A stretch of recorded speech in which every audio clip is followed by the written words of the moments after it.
Eh bien bonjour à toutes et à tous, ça fait presque 3 mois que je n'ai pas filmé de vidéo. Il s'est passé beaucoup de choses dans ma vie, beaucoup de très bonnes choses dans ma vie. Donc je vous retrouve toute sourire, toute joyeuse pour ma pile à lire du Pumpkin Autumn Challenge. Personnellement, je filme aujourd'hui le 22 septembre, donc on est le premier jour officiel de l'automne, de l'équinoxe d'automne, donc je considère que je suis pas tant en retard que ça pour vous filmer cette vidéo. J'ai quand même une sacrée petite pile à lire alors que cet été j'ai lu un livre, voilà, à peine. J'espère pouvoir cet automne vous revenir avec un peu plus de contenu, que ce soit le podcast sur Venise qui est quasiment prêt, ou que ce soit d'autres vidéos pour parler aussi de certaines de mes lectures, pas de cet été mais en tout cas de la fin d'année scolaire l'année dernière, parce que j'ai quand même fait de très belles lectures dont je ne vous ai pas parlé sur la chaîne encore. J'ai plein de choses à vous dire, j'ai un vlog qui est en préparation sur mon ancienne chaîne aussi, enfin bref. J'ai pas trop le temps de filmer puisqu'ensuite je cours faire mes ateliers, donc allez c'est parti pour la pile à lire du Pumpkin Autumn Challenge. Le Pumpkin Autumn Challenge, c'est un challenge qui est organisé depuis quelques années par Guimauze de la chaîne Les Terriers de Guimauze. Tout sera en barre d'infos, que ce soit mes pales des années précédentes, que ce soit la vidéo de Guimauze, si jamais ça vous intéresse. Le but de ce challenge, c'est de nous donner des catégories, des menus, des sous-catégories pour qu'on puisse caser notre pale comme ça dedans et pour pouvoir lire ces livres. Voilà, donc je me munis de mon petit carnet où j'ai noté un petit peu tout. Très bien, alors pour le menu automne frissonnant avec comme première sous-catégorie Gare à la main de gloire, j'ai choisi de lire Les âmes du purgatoire de Mérimée. Mérimée, c'est pas forcément un auteur que j'apprécie beaucoup, je hais viscéralement la Vénus d'Île, mais là dans Les âmes de purgatoire on dit: il y avait dans l'oratoire de la comtesse de Maragna un tableau qui représentait les tourments du purgatoire. Tous les genres de supplices dont le peintre avait pu s'aviser s'y trouvaient représentés avec tant d'exactitude que le tortionnaire de l'Inquisition n'y aurait rien trouvé à reprendre.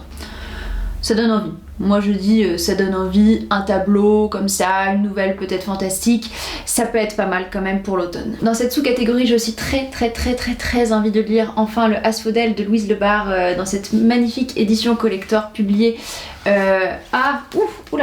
y a encore mes cartes dedans d'ailleurs. Hop. Publié donc chez Noir d'Absinthe. Voilà, je m'y remets. C'est donc un roman autour d'un vampire qui a l'air assez cruel. On est dans une ambiance sombre, d'après ce que j'ai compris. Moi j'avais adoré Vers de lierre de Louise, c'est une autrice que j'aime beaucoup. La maison d'édition Noir d'Absinthe, c'est pareil, c'est une édition qui me tient particulièrement à cœur de mettre en avant, donc j'ai hâte durant cet automne de pouvoir me mettre dans Asphodèle. Alors ensuite, je triche, on a Double Toy and Trouble, et donc pour cette sous-catégorie là j'ai choisi de lire L'Ensorcelé de Barbé d'Aurevilly. C'est un livre dont j'avais entendu parler il y a quelques années chez Madame Irma, et alors j'aime pas trop Barbé d'Aurevilly, je déteste C'est diabolique, mais ce livre là sur donc une femme qui serait une ensorceleuse dans les campagnes, ça me plaît bien, ça me parle bien. Ensuite pour la dernière sous-catégorie de ce menu, le folklore de Chip and Dan, j'ai choisi de lire La Voix du Feu d'Alan Moore. C'est un livre que m'avait offert mon ami John Smith, si tu passes par là, je t'embrasse, pour Noël cette année. Ça se passe dans le village d'Alan Moore, enfin la ville dans laquelle il a grandi, je crois, Northampton, petite ville située au centre de l'Angleterre, habitée depuis la préhistoire et peuplée de 200 000 âmes, dont Alan Moore. C'est ça. En fait, à travers ce recueil de nouvelles, Alan Moore parcourt toute l'histoire de cette ville, et donc ça m'a l'air très intéressant. J'aime beaucoup ce genre de récit. Là, vous voyez pas bien sur la couverture, mais on voit une sorcière qui brûle, donc je pense qu'il va y avoir des histoires de bûchers, tout ça. Alors maintenant, pour le menu automne douceur de vivre, avec comme sous-catégorie It's Just a Bunch of Hocus Pocus, j'ai choisi de lire, où es-tu? Hop. Le carrousel des maléfices, le carrousel des maléfices de Jean Ray. Jean Ray, c'est un des pères fondateurs du fantastique belge. C'est un auteur que je connais juste de nom et de réputation. Ça m'a l'air quand même pas mal parce que là, dans le résumé, rien que d'une des nouvelles, on a: le diable retiré des affaires revient déguster un employé du gaz. Un homme tue son compagnon car son ombre ressemble à une araignée. Une anglaise collectionne dans la cire les sosies d'hommes célèbres. Une mouche et une araignée s'entendent pour dévorer un homme. Du fantastique, du suspense, de l'étrange, des contes atroces, de l'insolite, de la SF, de l'humour noir, des récits troubles et cruels à la limite de la folie. Franchement, ça c'est pareil, c'est parfait pour cette ambiance automnale. et je vais répéter cette phrase beaucoup de fois dans cette vidéo. Ensuite pour la catégorie Ejiji, tu trouves pas que ça sent je sais pas quoi, désolée je ne prononcerai pas ce nom puisque je vais forcément mal le prononcer. J'ai choisi de lire enfin Anne de Green Gables de Lucy-Maud Montgomery puisque le 3e tome est sorti là cet été chez Monsieur Toussaint Louverture. Pour être tout à fait honnête, je l'ai quasiment terminé puisque je l'ai vraiment commencé début septembre celui-ci. Voilà, donc comme j'avais adoré la série Netflix, et ben j'adore tout autant pour l'instant ma lecture. J'espère peut-être pouvoir lire au fur et à mesure des saisons les autres tomes de la série Anne et la Maison Pignon Vert. Pour la sous-catégorie Il suffit de se souvenir de rallumer la lumière, j'ai choisi de lire Najda d'André Breton. Je suis désolée, à chaque fois j'ai envie de dire Najda et Nadja, je ne sais pas le prononcer, j'ai du mal. Parce que je n'ai toujours pas lu ce roman et c'est un roman, je sais qu'il est énormément plébiscité aussi, qui plaît beaucoup. Ensuite pour J'ai un dragon et j'hésiterai pas à faire feu, j'ai très envie de lire De la poussière à la chair, Souvenir d'une famille d'immortels de Ray Bradbury. Ray Bradbury c'est un auteur que j'aime beaucoup. J'ai pas encore lu son fameux livre Fahrenheit 300 et quelques. Voilà, j'avais lu L'Arbre d'Halloween il y a quelques années qui est un récit qui m'a énormément marqué et que je relis tous les ans à Halloween depuis. Et là en fait De la poussière à la chair on va suivre, c'est un recueil de nouvelles autour d'une famille de vampires et donc comme à nouveau par rapport à Asphodel de Louise Le Barthes, je lis là beaucoup en ce moment de récits sur les vampires pour pouvoir enfin vous faire cette vidéo autour de la figure du vampire en littérature. Automne enchanteur avec la lunette de pierre, etc. etc. Là j'ai choisi de lire, attention, Le crépuscule celtique de William Butler Yeats. Yeats c'est un poète irlandais, à chaque fois je vais confondre hein, entre Keats et Yeats, ça à chaque fois je m'y perds. J'avais lu un recueil de lui il y a quelques années qui m'avait pas forcément enchanté, mais je sais que c'est un auteur aussi qui est très connecté à l'ésotérisme, à l'ambiance celtique, qui est une ambiance qui me parle et qui me touche beaucoup. Et donc là dans ce livre on dit: avec le crépuscule celtique, le poète irlandais William Butler Yeats a réalisé pour son pays ce que les frères Grimm avaient accompli en allant recueillir dans les campagnes les contes qui se transmettaient de génération en génération. Donc comme moi je suis très attachée au folklore, à la culture populaire, aux récits oraux, aux contes, tout ça c'est un genre qui me plaît beaucoup, qui me parle, qui dit beaucoup de nous aussi en tant que peuple, et bien ça m'intéresse de savoir ce que Yeats a fait des contes celtiques d'Irlande. Ensuite, Nom d'une dune, j'ai choisi de lire Les Maîtres sonneurs de George Sand. George Sand c'est une autrice que j'aime quand même beaucoup, que je découvre de plus en plus ces dernières années et je ne sais pas spécifiquement pourquoi mais Les Maîtres sonneurs c'est son roman là qui me fait le plus envie et voici le résumé. Né du drame de 1848, Les Maîtres sonneurs est celui des romans champêtres qui évoquent avec le plus d'ampleur les trésors des sociétés rurales, leurs croyances occultes, leurs rites d'initiation, leurs traditions secrètes. Deux pays, deux cultures, le Berry et le Bourbonnais, le chêne et l'épi, la plaine et la forêt. Ici la sagesse des paysans de la vallée noire, là chez les bûcheux et les muletiers de Cambrai, le don de l'imaginaire et le risque du rêve. Roman de l'une de ces corporations itinérantes, celle des joueurs de cornemuse, jadis constituée en association quasi maçonnique. Les Maîtres sonneurs dit aussi l'histoire d'un pauvre enfant du plat pays, Josette Lébréviger. L'idiot dans la musique des sonneurs de la forêt fera un élu, l'incarnation même du génie populaire. Moi j'aime beaucoup les romans champêtres de George Sand, donc j'ai hâte de voir ce que ça va donner dans un plus gros volume que La Mare au diable ou La Petite Fadette par exemple. Après, pour Princesse, j'ai choisi de lire Dirty Weekend de Hélène Zahavi. Et donc dans ce roman, qui est un roman écrit dans les fin des années 90 je crois par une autrice britannique, ça parle d'une femme qui un jour va en avoir ras la croquette du patriarcat et qui va décider de tuer des hommes, de devenir une serial killeuse parce qu'elle en a marre en fait de cette misogynie palpable partout, tout le temps.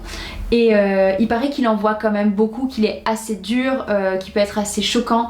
Donc je ne sais pas exactement à quoi m'attendre par rapport à cette lecture, mais j'en attends beaucoup tout de même. Ensuite pour le dernier menu, Automne des mystères, Le destin perdu comme sous-catégorie, j'ai choisi de lire Pauline de Dumas, qui est un des romans de Dumas que je n'ai jamais lu mais que j'ai très envie de lire depuis des années. Je sais que c'est un roman gothique de Dumas, que ce soit Dumas père ou Dumas fils, ce sont des plumes que j'aime beaucoup.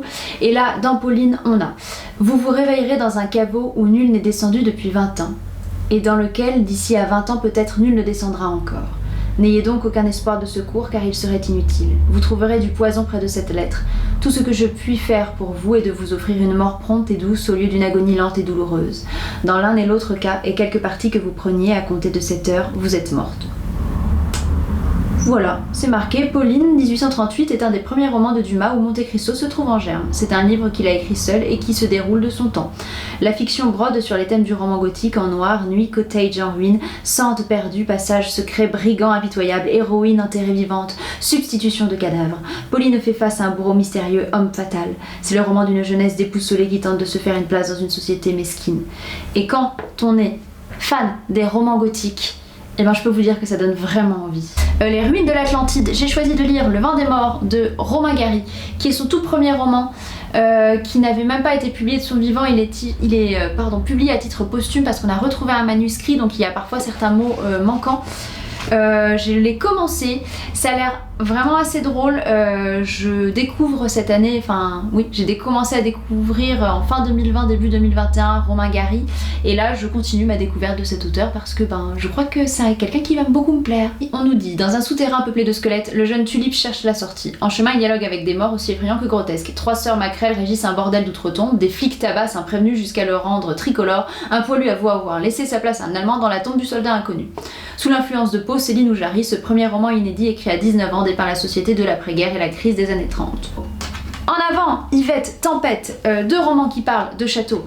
Le château d'Argol de Julien Gracq, que j'avais commencé en début 2021 et que j'avais abandonné parce que j'étais pas dedans. Et aussi Carpathia de Mathias Ménégos. Alors, là dans le résumé, on dit 1833, vainqueur d'un duel pour défendre l'honneur de la baronne Cara von Apercht, qu'il est sur le point d'épouser, le comte Alexandre Corvani quitte l'armée impériale. Le couple part rejoindre son domaine situé aux confins de l'Empire d'Autriche, en Transylvanie. Poudrière où fermentent les injustices et les légendes. Je zozote, pardon. Là, ils atteindront les frontières incertaines de la puissance et du crime. Moi je trouve que ça peut être vraiment bien. La couverture me donne envie, les Carpates, la Transylvanie, c'est ambiance Dracula, ambiance château, ambiance mystérieuse. Normalement il en faut pas beaucoup plus pour me plaire, donc on va voir, parce que celui-ci j'ai eu des échos comme quoi il était quand même très très long et qu'on n'accrochait pas forcément. Il fait presque 600 pages, donc il est écrit petit, donc à voir s'il est prenant ou s'il est embêtant. Ensuite, pour la dernière sous-catégorie de ce menu, cabinet de curiosité, j'ai choisi de lire Le journal d'une femme de chambre de Octave Mirbeau, parce que je n'ai toujours pas lu d'Octave Mirbeau, honte à moi, alors que, et pourtant tout le monde parle d'Octave Mirbeau avec tant d'éloges, qu'au bout d'un moment, en fait, il faut que je m'y mette. Pourquoi celui-ci plutôt que Jardin des Supplices? Je ne sais pas, c'est le premier que j'ai trouvé d'occasion chez Emmaüs. Maintenant, on va parler un petit peu des graphiques aussi que j'ai envie de lire pour cette saison automnale. Ça va aller beaucoup plus vite que les romans. Donc, si vous me connaissez, vous savez que j'aime beaucoup l'anthropomorphisme. Et j'avais notamment adoré il y a quelques années Watership Down de Richard Adams. J'avais fait un podcast autour de l'anthropomorphisme aussi. Et John Smith, encore et toujours lui, m'a offert pour mon anniversaire La légende du noble chat Piste Fouet de Tad Williams, ici publié chez Mnemos. Je vous lis le résumé. Le jeune chat Piste Fouet vient tout juste de se voir conférer un nom par l'Assemblée des Anciens, et alors qu'il trouve l'âme sœur en la personne de la jolie patte feutrée, elle disparaît dans des circonstances mystérieuses. Dans un monde où l'homo, descendant perverti du chat, n'est là que pour lui obéir, des créatures autrement dangereuses hantent la terre et ses entrailles. Parti en quête de sa belle avec son compagnon, l'espiègle chaton bon vif, le jeune aventurier ne tarde pas à entendre parler d'ombres qui rôdent dans la nuit. Il devra alors les affronter dans l'angoisse et dans l'horreur. Voilà, ça parle ensuite de Watership Down, du Seigneur des Anneaux, la fantaisie animalière. Moi je trouve qu'il y a quand même rien de mieux, ça me parle, ça me ramène en enfance, donc j'ai hâte de découvrir ce roman. Du côté graphique, j'ai 3 BD de Over the Garden Wall à lire. Merci à mon amie Lenny qui me les a offerts pour mon anniversaire. J'ai de très bons amis qui m'offrent de très belles choses pour mes anniversaires. Il m'en a offert 3. C'est canon à l'histoire, ça peut se lire je crois à peu près dans n'importe quel ordre, je suis pas sûre. Donc j'ai, alors c'est en anglais donc mon accent est horrible, mais je vais les comprendre puisque c'est pas très difficile a priori. Donc The Benevolent Sisters of Charity, voilà. Celui-ci donc je trouve la couverture magnifique dans un tout autre style avec Hollow Town. Et celui-ci avec Soulful Symphonies. Voilà, donc comme j'avais adoré l'animé il y a quelques années et que là je vais encore me le re-regarder cet automne, et bien je suis contente de prolonger l'aventure avec Virt et Greg, un peu plus grâce au BD. Pour les 3 derniers, ce sont des graphiques que je vais voir si je peux adapter par exemple dans mes ateliers théâtre, à voir au niveau des albums, tout ça. Donc pour les spectacles de fin d'année. J'ai très envie de lire Légende de la Garde, automne 1152. Celui-ci, j'en entends parler depuis des années. C'est écrit et dessiné par David Peterson. Ce sont des petites souris qui sont des chevalières, je crois, avec des chats et tout. Moi ça me parle, à nouveau, fantasy animalière. Ce sont des choses qui me plaisent beaucoup. Ensuite, enfin, je vais découvrir Bergère guerrière par Jonathan Garnier et Amélie Fléchet. C'est dans un village où les hommes sont tous partis et maintenant ce sont des femmes qui sont du coup au poste de guerrière, de chevaleresses années. Et donc ça m'intéresse en fait pour les thématiques qu'elles traitent, pour pouvoir les traiter moi, voir comment je peux les adapter dans mes ateliers, dans mes cours. Et ensuite également très envie de découvrir Cathy O'Neill avec là le cercle du dragonté. Les illustrations ont l'air toutes douces, c'est une autrice qui est engagée pour la cause LGBTQ, etc. Donc à voir, c'est pareil, si on peut disséminer des petits messages de tolérance dans ces petites têtes blondes, moi je trouve que ça peut être pas mal. C'est donc tout pour cette palle du Pumpkin Autumn Challenge, palle envie lecture de cet automne. J'espère que tout va au mieux pour vous et je vous embrasse et j'essaie de vous retrouver tout bientôt pour une prochaine vidéo.